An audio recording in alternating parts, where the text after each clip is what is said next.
Muy buenas, vuelve la Fórmula 1, nos vamos a Austin al Gran Premio de las Américas con varias sorpresas. La primera, vuelve la carrera al sprint. El sábado tendremos carrera al sprint, el viernes clasificación a la sprint. Además, Pirelli ha traído una sorpresa con el neumático duro, ahora hablaremos de ello. Y tercero, un circuito que, aunque sigue siendo longitudinal, luego va a haber más degradación en las ruedas traseras, sí que hay más impacto también en el tren delantero, sobre todo en el primer sector con esas curvas enlazadas. Un circuito que combina muchas curvas rápidas, rectas, curvas lentas. Luego vamos a ver los equipos cómo gestionan ese setup, ya que tienen solamente una oportunidad en los entrenamientos libres del viernes. Así que bueno, quédate si te gusta este tipo de contenido porque vamos a ver qué se puede esperar en el Gran Premio de Austin. Vamos a hablar de estrategia, de degradación, de neumáticos, de características, del circuito, etcétera, etcétera. Así que quédate y no te olvides de una cosa que es suscribirte porque va a ayudar muchísimo a este canal a ser mejor.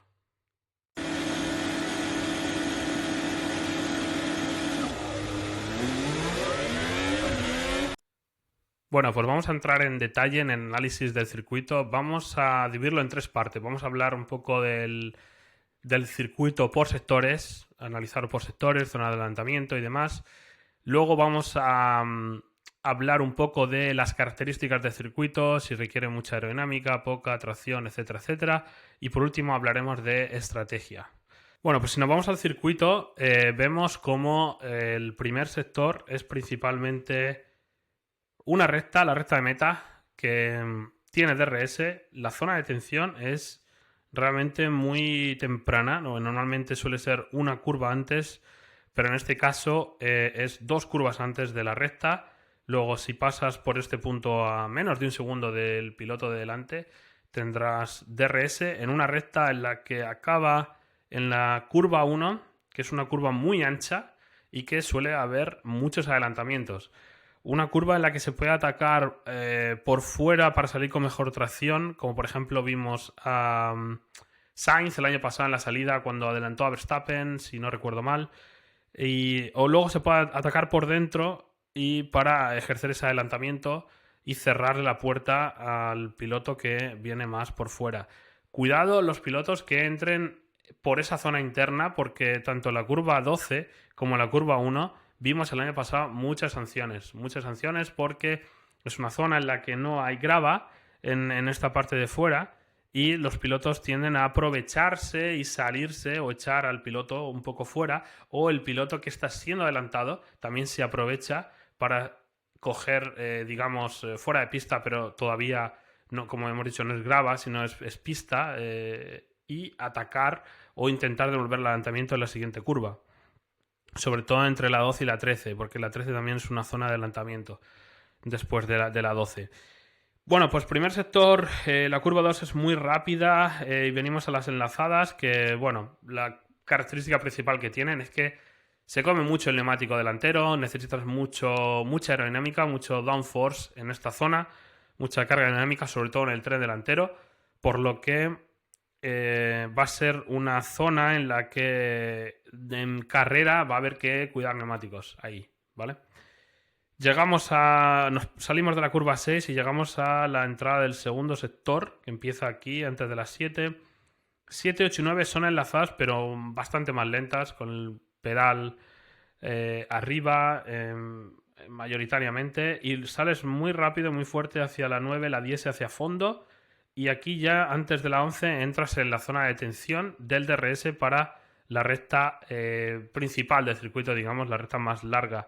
La curva 11 es una horquilla en la que es muy importante salir con buena tracción. Es una horquilla que me recuerda un poco a la de, creo que es la curva 7 de Suzuka en el segundo sector. Y aquí es una curva en la que, como decíamos, hay que salir con muy buena tracción para coger velocidad. El DRS empieza casi a mitad de recta, pero aún así da lugar a bastantes adelantamientos aquí en la 12.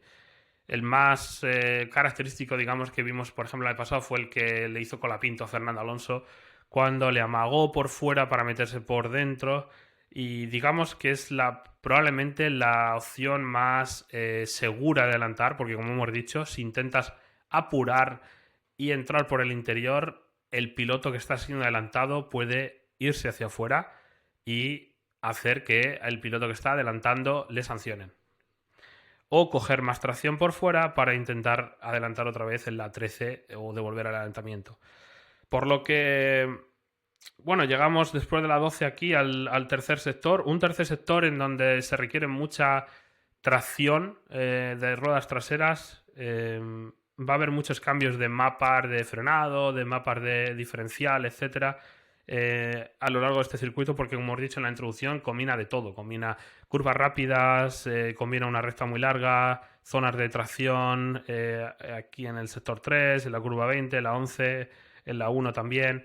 Entonces, bueno, tercer sector, como decíamos, principalmente curvas lentas, tenemos la 16, 17, 18, incluso la 19, que se suelta un poquito el acelerador, creo. No recuerdo esa curva tomarla a fondo, por lo menos en los últimos Fórmula 1. Pero realmente, sí, vienes muy rápido aquí, sueltas un poquito el acelerador para la 19 y llegas a la 20, que igual que la 11 es menos horquilla, es más 90 grados, pero que salir con muy buena tracción es importante para coger velocidad e intentar adelantar en la curva 1. Análisis del circuito por características. Tenemos tracción 4 de 5. ¿Qué quiere decir eso? Que tenemos curvas lentas, tenemos curvas de 90 grados, tenemos horquillas como la 1, la 11, la 12, 13, 14 y 15, si recuerdo bien, y la 20. Son curvas en las que son lentas, el coche requiere mucha tracción. Por lo tanto, ¿qué va a hacer un circuito con tracción alta? Va a degradar mucho las ruedas traseras. Luego, aquí como vemos, vamos a tener más degradación en las ruedas traseras. Aparte de eso, tenemos un grip y abrasión del asfalto medio. No es un circuito urbano, el circuito de las Américas, pero sí que por las características del asfalto quizá es un circuito en el que no tenga un gran grip y abrasión. Y todo lo que sea medio-bajo en esta zona va a desembocar en un track evolution, una evolución de pista de 4 o 5. Y eso es debido a que cuanta más goma se vaya acumulando en la pista, mejores tiempos se van a hacer. Luego, encima, aparte, tenemos este fin de la carrera al sprint. Luego, las vueltas que se hagan en la sprint, en la sprint y en la clasificación al sprint van a ser muy diferentes a las que se haga en la clasificación a carrera y carrera, sobre todo clasificación a carrera, porque el coche, la evolución de la pista va a ser mejor, el coche va a ir mejor, los pilotos también se van a encontrar más cómodos y van a hacer mucho mejores tiempos. Degradación por estrés alta. ¿Por qué es esto? Tenemos aquí fuerzas laterales también prácticamente altas. Luego, un circuito que requiere de muchas fuerzas laterales, se va a desgastar el neumático delantero. Son curvas enlazadas, curvas que requieren un giro muy rápido de las ruedas, y eso va a hacer que la parte exterior del neumático se desgaste más de lo normal. Luego, circuito con fuerzas laterales altas, tenemos una degradación por estrés alta también. Aparte, aunque no lo mencionen aquí, vamos a tener una degradación térmica también alta, porque la temperatura del asfalto es alta. Se prevé además que va a ser unas temperaturas muy altas del ambiente. Luego la temperatura del asfalto podría llegar en torno a 45-50 grados de temperatura. Luego vamos a tener degradación térmica y degradación por estrés debido a esas fuerzas laterales altas, sobre todo en curvas enlazadas. La 16 y 18 también del tercer sector son curvas muy rápidas. Frenada media, realmente sí, no hay frenadas muy grandes, ya que este circuito, quitando la 1 y la 12, no requiere grandes frenadas. Incluso la 1 tampoco requiere de una frenada muy grande, ya que es una curva que viene en subida, la recta viene en subida y llega a esa curva prácticamente en subida. Luego, cinemáticamente, digamos, el coche pierde velocidad antes de que el piloto pise el freno. Luego reduce la cantidad de velocidad reducida en esa zona, va a ser menor de la que podría ser si fuera en bajada o si fuera sin pendiente, digamos. Curva 12 sí, venimos 330, 340 y es realmente la única curva en la que se va a ver un frenado fuerte y eso va a hacer que realmente un circuito en el que tiene una frenada de 3 va a hacer que las probabilidades del desgaste de frenos, como por ejemplo vimos de Hamilton en Singapur, sean muy bajas. Realmente no creo que veamos ningún equipo con problemas de frenos en este circuito. Fuerzas laterales altas, como hemos dicho, de las enlazadas, curvas rápidas y aerodinámica alta. Digamos que no es un circuito en el que es lento, porque es un circuito rápido, pero aún así requiere de gran aerodinámica. ¿Por qué? Porque tenemos curvas lentas en el tercer sector y tenemos curvas muy rápidas, las enlazadas en el primer sector, en el tercer sector 16, 17, 18, como decíamos. Entonces, quieres ser muy rápido en el primer y el tercer sector, tienes que comprometer un poco la velocidad en recta, ya que tienes más carga aerodinámica. Por lo tanto, vas a tener un alerón con bastante carga en el trasero y el delantero. Vas a tener carga aerodinámica, ya que la mayor parte del circuito la vas a necesitar, aunque en esa recta del segundo sector no la necesites. Y ahora hablemos de estrategia. Y aquí la razón por la que he puesto una imagen del año pasado, porque desde mi punto de vista es lo que vamos a esperar. Una parada, medio duro o duro medio. Me parecería una gran sorpresa si al final los neumáticos no aguantan y tienen que ir a 2 paradas. ¿Por qué? Porque de ahí la, digamos, sorpresa que anunciábamos al principio del vídeo, y es que Pirelli el año pasado trajo C2, C3, C4, este año ha traído un C1, un neumático incluso aún más duro todavía que el año pasado. La razón, o lo que creo por qué ha hecho eso, y es porque, primero, tenemos una carrera al sprint, luego la disponibilidad de neumáticos va a reducirse, sobre todo el neumático medio, porque vamos a usar el neumático medio en la quali, en la 1 y la 2, y también en la carrera del sprint.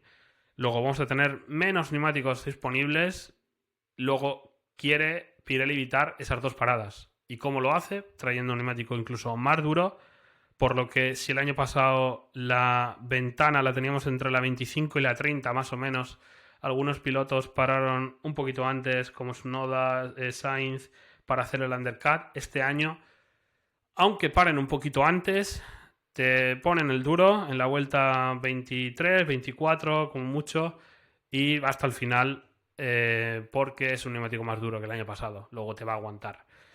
Si quieres hacer lo contrario, pues quizá en vez de en la 40 te vas hasta la 45 o incluso, sí, en la 40 más o menos sería una ventana buena. Empiezas con el duro para vuelta 40 más o menos y pones el medio hasta el final siendo más rápido, con un coche más descargado y con un neumático más rápido. Por lo que, como decimos, no se va a ver, muy raro que se vieran 2 paradas, ojalá me equivoque, pero muy raro que se vean 2 paradas. Y las sorpresas las pueden traer, pues, esa degradación del medio, digamos, ¿no? Aquí vemos McLaren, como el año pasado, en la 31-32 pararon. Eso quiere decir que McLaren gestiona muy bien los neumáticos, lo hemos visto durante este año también. Cuida muy bien las ruedas, ese coche cuida muy bien las ruedas, los pilotos también.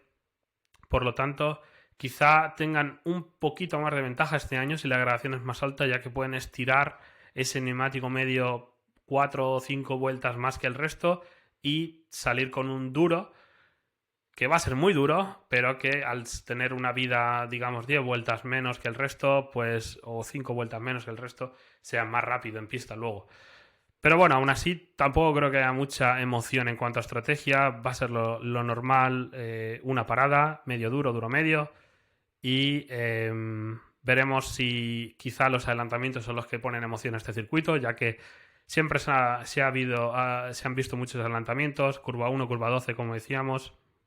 Así que vamos a ver si tenemos emoción en este Gran Premio.